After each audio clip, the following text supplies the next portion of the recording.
a guy who I really look up to, who's written some really good books and made a good podcast, and he's got a lot of YouTube videos that I really like. His name is Jay Shetty, and he talks about something called Dharma. So your Dharma is probably not really the way that he explains it. So your Dharma is you use your passion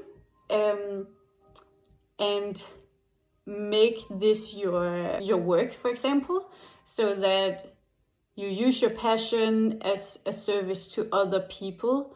That's called your Dharma.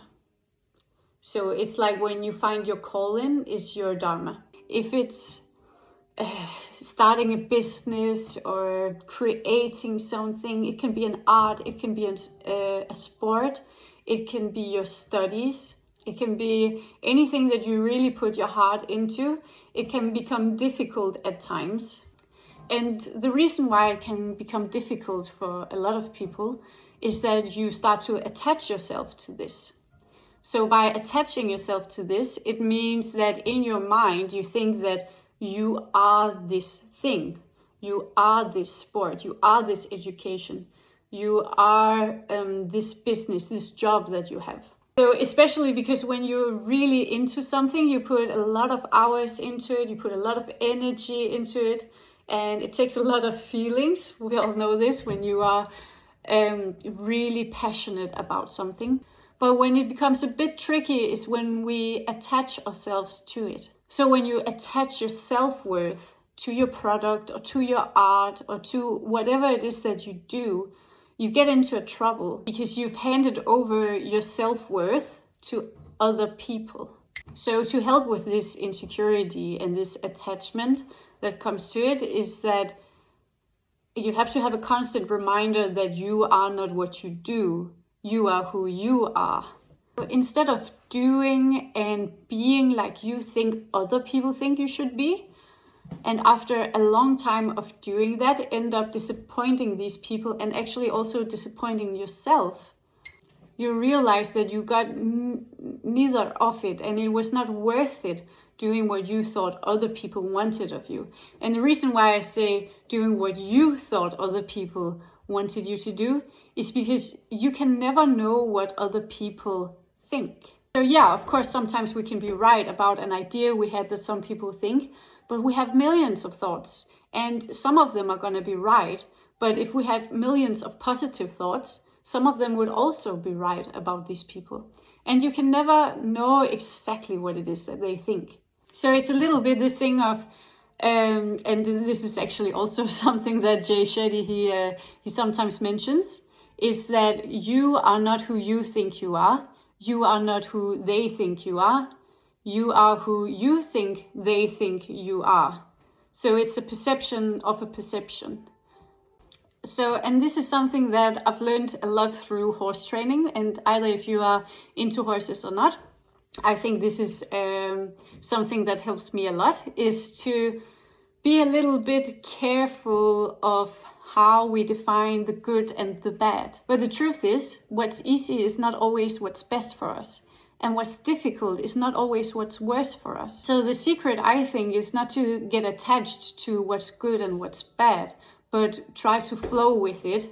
And if it feels good, then good. Just don't get attached to it. And if it feels bad, that might also be good. Because it doesn't mean that your life is difficult or that something is wrong. Maybe you are leveling up. Maybe there's something you need to learn from this so that it can feel easy at some point. And maybe it's difficult because there's a new level that you need to reach, and a new calling that you need to find. Or just, even if it's something small, like a little technique with the horses or anything, maybe you reach something that's difficult because you are meant to learn a new skill. You're meant to learn that there is more to it and that there is a better way. In any way, with this, just remember that the good might be good and the bad might also be good. You don't have to necessarily make a decision about it. You can just experience it, and if it's either good or bad, see what you can learn in these situations where you think about something is bad or something is good. just remember that you are you. You are not what you do. So even if you lost everything, let's say that, and you couldn't do any of what you're doing today, you would still be you, okay?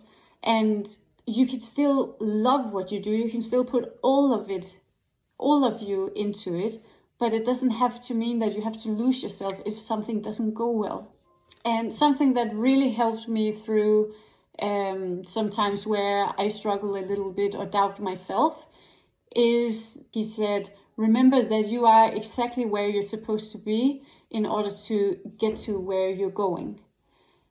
And that really, really helped me, because all the times where something has been difficult or I have defined it as bad, it's always led to something good. So just remember that you are exactly where you should be in order to get to where you're going, and you are experiencing exactly what you should in order to become what you want to become and do what you want to do. And I know it's like this typical, oh, see it as a gift and all these things. Something is difficult, but you don't have to. It can still suck, but just know that there might be a meaning to it, and there might be an opportunity to it. And that you are capable of getting through it if you meet something difficult, because it's going to teach you so much that you're going to use further on with what you're doing. Or it's going to show you a different door. It's going to show you a different direction to what's meant for you. The more you can detach yourself from what's going on and how you feel about things, I believe the less shame you will feel, and the more you will feel like you belong, because you are already good enough. You are already what you should be and who you should be by just being you.